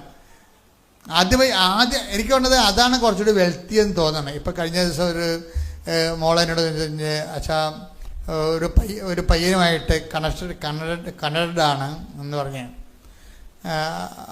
പക്ഷേ എനിക്ക് അയാൾക്ക് നാട്ടിൽ ജീവിക്കണം എന്നാണ് പറയുന്നത്. എനിക്ക് യൂറോപ്പിൽ പോകണമെന്നാണ് ഞാൻ പഠിച്ചാൽ. പിന്നെ ഞാൻ പഠിച്ചൊക്കെ വെള്ളത്തിലാകും. അപ്പോൾ അച്ഛൻ എന്ത് പറയണമെന്ന് പറയും. അപ്പം ഞാൻ എന്ത് പറയണമെന്ന് ചോദിക്കുന്നത് ഒരു യൂസ്ലെസ് ക്വസ്റ്റ്യനാണ് ശരിക്കും പറഞ്ഞാൽ. എന്നാലും അതിൻ്റെ അർത്ഥം അവളെ അത്ര റിലേഷനിലല്ല. ഞാൻ ചോദിച്ചു, നീ എന്നോട് സീരിയസ് ആയിട്ടാണ് ചോദിക്കണമെന്ന് ചോദിച്ചു. സീരിയസ് ആണോ എന്ന് ചോദിച്ചു. അപ്പോൾ അവൾ സീരിയസ് ആണെന്ന് പറഞ്ഞു. സീരിയസ് ആണെന്ന്. അപ്പോൾ ഞാൻ പറഞ്ഞു, സീരിയസ് ആണെങ്കിൽ പിന്നെ ഉത്തരം തീർന്നല്ല. അങ്ങനെ ഒരു ചോദ്യത്തിന് ചാൻസ് ഉണ്ടെന്നുണ്ടെങ്കിൽ തീർച്ചയായിട്ടും നീ നിന്റെ വഴിക്ക് പോകാമല്ലോ. നിനക്ക് പിന്നെ എന്താ പ്രശ്നം? പിന്നെ എന്നോട് ചോദിക്കേണ്ട ആവശ്യമുണ്ടോ? അങ്ങനെ ഒരു ചോദ്യം ചാൻസ് ഇല്ല എന്നുണ്ടെങ്കിൽ നീ അവൻ്റെ ഇവിടെ കെട്ടി ഇവിടെ പുറക്കേണ്ടി വരും. അങ്ങനെ ഒരു ചാൻസ് ഉണ്ടെങ്കിൽ നീ തന്നെ നിന്റെ ഉത്തരം പറഞ്ഞു കഴിഞ്ഞു. പിന്നെ ഞാൻ മെസ്സേജ് എടുക്കേണ്ട കാര്യമില്ല. എൻ്റെ വിഷയത്തിന് വെച്ച് കഴിഞ്ഞാൽ എന്ത് വിഷയം എടുക്കുമ്പോഴും നമ്മൾ അവിടെ ആദ്യമേ, ഞാൻ എപ്പോഴും നിങ്ങളോട് എന്തുകൊണ്ടാണ് മിനിമം പരിശുദ്ധാത്മാവിനെ കുറിച്ച് പറയണത്? മിനിമം പരിശുദ്ധാത്മ. അപ്പം നിങ്ങളെ ഇപ്പം നോൺ ക്രിസ്ത്യൻസൊക്കെ ഇതിനകത്ത് ഒത്തിരി പേരിരിപ്പുണ്ട്. അപ്പം നിങ്ങൾ വിചാരിക്കുക അച്ഛൻ ക്രിസ്ത്യൻസിനെ കുറിച്ച് സംസാരിക്കണം. അങ്ങനെയൊന്നുമല്ല. നിങ്ങൾ വിശുദ്ധിയോടുകൂടി ഈ ക്രിസ്തുവിനെ നാഥൻ രക്ഷകനെ എത്തി പറഞ്ഞുകൊണ്ട് പ്രേയറിലാണ് നിങ്ങൾ ജീവിക്കണമെന്നുണ്ടെങ്കിൽ പരിശുദ്ധാത്മാവ് നിങ്ങളിൽ പ്രവർത്തിക്കും. പക്ഷേ നിങ്ങൾ പ്രവർത്തിക്കുമ്പോൾ എപ്പോഴും ഓർക്കുമ്പോൾ ദൈവത്തെ ഭൗതിക ആനുകൂല്യങ്ങൾ അടിച്ചു മാറ്റാൻ വേണ്ടിയുള്ള ഒരു യന്ത്രമായിട്ട് നമ്മൾ കാണരുത്. അങ്ങനെ വരുമ്പോൾ വിഷയം ഉണ്ടാവും. കാര്യം ഇത് കഴിഞ്ഞെന്ത് എന്നുള്ളതാണ് ദൈവദൃശ്യത്തിന് നിങ്ങൾ പറയേണ്ട സത്യവാങ്മൂലം. ഒരു പ്രാർത്ഥിക്കുന്ന വ്യക്തി ദൈവത്തിനൊരു സത്യവാങ്മൂലം എഴുതി കൊടുക്കാൻ ബാധ്യസ്ഥനാണ്. ഇത് കഴിഞ്ഞെന്ത് എന്ന് നിങ്ങൾ എഴുതി കൊടുത്തില്ലെങ്കിലും അതൊരു കോപ്പിയായിട്ട് ദൈവത്തിൻ്റെ ദൃശ്യത്തിൽ ഉണ്ടാകും. അവിടെയാണ് ഈ പണി നടക്കാൻ പോണത്. പ്രാർത്ഥനയുടെ വ്യക്തി ഇപ്പോഴത്തെ പ്രാർത്ഥനാകാലം കഴിഞ്ഞ് വസ്തു വിറ്റ് കഴിഞ്ഞ് മകളെ കെട്ടിച്ച് കഴിഞ്ഞ് നീ സ്നേഹിക്കുന്ന ആളെ കല്യാണം കഴിച്ചു കഴിഞ്ഞ് വീട് വെച്ച് കഴിഞ്ഞ് നീ പിന്നെ എന്ത് ചെയ്യും? പിന്നെ എന്താണ് നീ? അതേക്കുറിച്ച് സത്യവാങ്മൂലം എഴുതി കൊടുക്കണം. അതാണ് വിഷയം. അവിടെ വെച്ച് ബബബ ജപ എന്ന് പറയും. എന്താ കാര്യം? സത്യവാങ്മൂലത്ത് മുഴുവൻ പിശാചിൻ്റെ കാര്യമായിരിക്കും എഴുതണത്. പിന്നെ നീ കൊണ്ട് ദൈവത്തിന് നീ ഉടമ്പടിക്കാലത്തിന് ശേഷം ബാക്കിയുള്ള നിന്റെ ജീവിതത്തെക്കുറിച്ച് സത്യവാങ്മൂലം എഴുതി കൊടുക്കുകയാണെങ്കിൽ സംഗതി എളുപ്പം നടക്കും. ഇവിടുത്തെ അരക്കൈ നൂലിൻ്റെ പെസകെന്ന് പറഞ്ഞാൽ എന്താണ്? ഇതെല്ലാം നേടിയതിന് ശേഷം നിന്റെ ഒരു നിപ്പ് ദൈവത്തിന് അറിയാം. ദൈവമായിട്ടൊരു ബന്ധവുമില്ലാത്തൊരു നിപ്പായിരിക്കും. അതുകൊണ്ട് നേരത്തെ ഒരു സത്യവാങ്മൂലം എഴുതി കൊടുക്കുകയാണെങ്കിൽ, കർത്താവേ അങ്ങനെ അനുഗ്രഹിച്ച് ഈ കണ്ണീരിൻ്റെ കാലത്ത് എന്നെ കരകയറ്റി വിട്ട ഞാൻ പിന്നെ നിന്നെ പിരിയത്തില്ല. അതാണ് വിഷയം. എന്ന് ശ്രുതിക്കട്ടെ മക്കളെ, ശ്രുതിക്കട്ടെ. ഹല്ലേലൂയ, ഹല്ലേലൂയ, ഹല്ലേലൂയ, ഹല്ലേലൂയ, ഹല്ലേലൂയ, ഹല്ലേലൂയ, ഹല്ലേലൂയ. യേശുവേ നന്ദി, ഹല്ലേലൂയ, ഹല്ലേലൂയ, ഹല്ലേലൂയ. സാക്ഷികളിലൂടെ ഞങ്ങൾ സംസാരിക്കുന്നു. ഹല്ലേലൂയ, ഹല്ലേലൂയ, ഹല്ലേലൂയ. അതായത് ഈ റീന നിലമ്പൂരിൻ്റെ സാക്ഷ്യം ഉണ്ടല്ലോ. റീന നിലമ്പൂരിൻ്റെ വിഷയം എന്ന് പറഞ്ഞത് ഒരു മകനാ വിഷയം. അമ്മയും മകനും അപ്പം മകൻ്റെ വിശ്വാസ ജീവിതത്തിൽ ഇവർക്ക് വല്ലാത്തൊരു സ്വാധീനമാണ്. എന്ന് വെച്ച് കഴിഞ്ഞാൽ ദൈവത്തെ നിർത്തിക്കൊണ്ടാണ് ഈ മകൻ്റെ ജീവിതം ഇവർ ഡിസൈൻ ചെയ്തിരിക്കുന്നത്. അതുകൊണ്ട് അമ്മയും ദൈവവും തമ്മിലുള്ള നല്ല ബന്ധമുണ്ടെന്ന് മകന് ബോധ്യമാണ്. ഇവിടുത്തെ ഒരു പ്രോബ്ലം എന്ന് വെച്ച് കഴിഞ്ഞാൽ ഈ റീന നിലമ്പൂരിൻ്റെ മകൻ്റെ സാക്ഷ്യം, അവർ അമ്മയും മകനും കൂടിയാണ് സാക്ഷ്യം പറഞ്ഞിരിക്കുന്നത്. അപ്പോൾ അവൻ പറയുന്നുണ്ട്, അവനൊരു ഒരു ബിടെക് എൻജിനീയറാണ്. ആ ബിടെക് എൻജിനീയർ ആണെങ്കിൽ അവൻ ഹോസ്റ്റലിലൊക്കെ പോയി പഠിച്ച് അവൻ്റെ വയറൊക്കെ പോയായിരുന്നു. ഹോസ്റ്റലിൽ പഠിക്കാൻ പോയിട്ട് അവിടുത്തെ ഭക്ഷണം കിട്ടുന്നത് എനിക്കറിയാമല്ല. നമ്മുടെ വീട്ടിൽ അമ്മമാർ കൊടുക്കുന്ന ഭക്ഷണം ലോകത്ത് എൻ്റെ അമ്മ മരിച്ചിട്ട് പിന്നെ എൻ്റെ ഭക്ഷണം മരിച്ചു പോയി. ഇന്ന് വരെ ഞാൻ പിന്നെ കഴിക്കണം ജീവിക്കാൻ വേണ്ടിയൊക്കെയൊന്നുമില്ല. അത്രയും അമ്മ ചമ്മന്തി അരച്ച് തന്നാൽ പോയി ഞാൻ അമ്മയുടെ കൈവ് നക്കുമായിരുന്നു 5ാം ക്ലാസ്സിലേക്ക് പഠിക്കുന്ന കാലത്ത് വരെ. അതാണ് അമ്മ. എന്നിട്ട് അമ്മ തന്നെ, വേറെ തന്നെ പകരമില്ല. അപ്പോൾ ഇതുവരെ ഹോസ്റ്റലിൽ പഠിക്കണത് തന്നെ അത് തന്നെ ഒരു ടോർച്ചറിങ്ങാണ് ശരിക്കും. പിന്നെ അവിടുത്തെ ഹോസ്റ്റലിലെ ജീവിതമൊക്കെ എന്ന് പറയുമ്പോൾ ഇവന് അൾസറായിപ്പോയി അവസാനം. അൾസർ എന്ന് വെച്ച് കഴിഞ്ഞാൽ നല്ലവണ്ണം മക്കളെ നോക്കി നിൽക്കുന്ന അമ്മമാർ ഈ കോലം കെട്ട് വരുമ്പോൾ അവർ സഹിക്കത്തില്ല. അത്രയ്ക്ക് പ്രശ്നമാണ്. അപ്പോൾ ഇത് വലിയൊരു വിഷയമാണ്. പക്ഷെ പഠിക്കാതിരിക്കാൻ പറ്റത്തില്ല. കേരളത്തിൽ പോയി പുറത്ത് പോയി പഠിക്കുകയാണ്. ഇവനെയാണെങ്കിൽ പരീക്ഷയ്ക്ക് അറ്റൻഡൻസും ഇല്ല. എന്താ ഭക്ഷണം എപ്പോഴും ഇങ്ങനെ പൊടിച്ചത് കെട്ടലും ഛർദിലും പനിയൊക്കെ ആയിട്ട് എല്ലാ അറ്റൻഡൻസും പോയിരിക്കുകയാണ്. കൊളാപ്സായി, പഠനജീവിതം കൊളാപ്സായപ്പോഴും അമ്മ എന്നിട്ടും വിശ്വാസം കളയാതിരിക്കുന്ന കാരണം ഇവൻ റിലേ ചെയ്തിരിക്കുന്ന മുഴുവൻ അമ്മയുടെ വിശ്വാസത്തിലാണ്. എന്താ കാര്യം? അമ്മ പറഞ്ഞ ദൈവം എപ്പോഴായാലും ഇതിന് മറുപടി ഉണ്ടാകുമെന്ന് മക്കൾ അങ്ങനെ വിശ്വസിക്കണം ശരിക്കും. അത് എനിക്ക് ഭയങ്കര ഇഷ്ടപ്പെടുകയായിരുന്നു സാക്ഷ്യം കേട്ടപ്പോൾ. അപ്പം ദൈവമായിട്ട് അമ്മയ്ക്ക് ബന്ധമുണ്ടെന്ന് മക്കൾക്ക് പ്രാർത്ഥന കൊണ്ട് മാത്രമല്ല ജീവിതം കൊണ്ട് മനസ്സിലാകണം. കാര്യം അവരൊക്കെ നല്ലവണ്ണം നിങ്ങളെക്കാൾ പഠിച്ച മക്കളാണ്. ചിന്തിച്ച മക്കളാണ്. നമ്മൾ വളർന്നു വന്ന കാലമല്ല ഇത്. 10 എടുത്ത് 5 നിരീശ്വരവാദികളാണ് ലോകത്തുള്ളത്. കോളേജിലൊക്കെ ചെന്ന് കഴിഞ്ഞാൽ മുഴുവനും നിരീശ്വരവാദികളാണ്. പ്രൊഫസർമാരായിട്ട് വന്ന പകുതി 10-20% മാത്രമേ വിശ്വാസികളുണ്ടെന്ന് പറഞ്ഞാലും അവിടെ ജീവിതം കണ്ടു കഴിഞ്ഞാൽ വിശ്വാസിയാണ് അവിശ്വാസിയാണെന്ന് നമുക്കറിയത്തില്ല. അങ്ങനെ ഒരു കൺഫ്യൂഷൻ പിടിച്ച കാലഘട്ടത്തിലാണ് നമ്മുടെ മക്കളെ വളർന്നു വരേണ്ടത്. പിന്നെ ദിശാബോധം കൊടുക്കാനുള്ളത് അമ്മയും അപ്പനുമാണ്. പക്ഷെ അമ്മയുടെ റോളെന്ന് പറയുന്നത് ഈ കാലത്ത് ഭയങ്കര വലിയ റോളാണ്.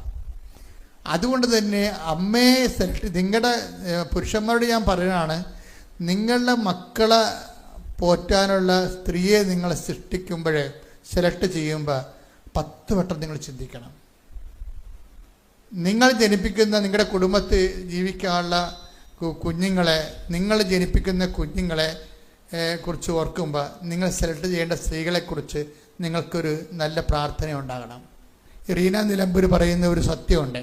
അവർ പറഞ്ഞതെന്ന് വെച്ച് കഴിഞ്ഞാൽ, ഞാൻ കർത്താവിനോട് ചോദിച്ചത് ഇത്രയേ ഉള്ളൂ. എന്താണ്? എൻ്റെ തലമുറകൾക്കപ്പുറത്തും അവർ കർത്താവിൽ വിശ്വസിക്കണമെന്ന്. Praise the Lord. Praise the Lord. ഈ ആൾക്കാരൊക്കെയാണ് വന്ന് ഉടമ്പടി എടുത്തിരിക്കുന്നത്. എന്താ പറയുന്നത്? ഞാൻ കർത്താവിനോട് ചോദിച്ച ഒരേ കാര്യമേ ഉള്ളൂ, എൻ്റെ മകൻ മാത്രമല്ല, അവൻ്റെ മകനും മകൻ്റെ മകനും മകളുടെ മക്കളും മക്കളുടെ മക്കളും തലമുറകൾക്ക് അപ്പുറത്തും അവർ കർത്താവിൻ്റെ വിശ്വാസികളായിരിക്കണമെന്ന്. ശ്രുതികട ഹല്ലേലൂയ. പരിശുദ്ധ പരമ ദിവ്യകാരുണ്യമേ, എന്നും എന്നും അങ്ങേക്ക് ആരാധന. പരിശുദ്ധ പരമ ദിവ്യകാരുണ്യമേ, എന്നും എന്നും അങ്ങേക്ക് ആരാധന. പരിശുദ്ധ പരമ ദിവ്യകാരുണ്യമേ, എന്നും